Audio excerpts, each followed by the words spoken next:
Welcome to Penrose Learning, where we make understanding easy. You start by gathering the parts and making the first connections. You need a Bluetooth audio module that accepts an analog input, an electret or MEMS microphone, and a small preamp. Once you have them, mount the mic on breakout board, solder mic output to the preamp input, and tie the preamp output to the module's mic or line-in. Make sure to power the module with stable 3.7V or regulated 5V. Unstable voltage causes noise and pairing faults. Now you tune the signal chain so it sounds clean. First, set preamp gain conservatively. Test with normal speech and watch for clipping. Reduce gain if you see distortion.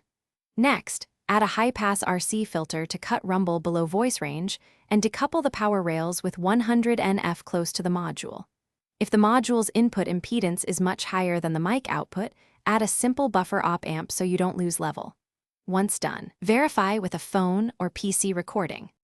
Finish by mounting the electronics into a small housing and positioning the mic 5 to 15 cm from your mouth for the best signal-to-noise ratio. Then put the Bluetooth module into pairing mode, find it from your phone or laptop, and connect. Make a test recording or call to confirm transmit quality. If you hit problems, low volume, intermittent audio, or buzz, power stability, and bad grounds are the usual culprits. Try a fresh battery, add bypass caps, and reflow suspect solder joints to. Thanks for watching. If this was helpful, leave a like and consider subscribing. See you next time.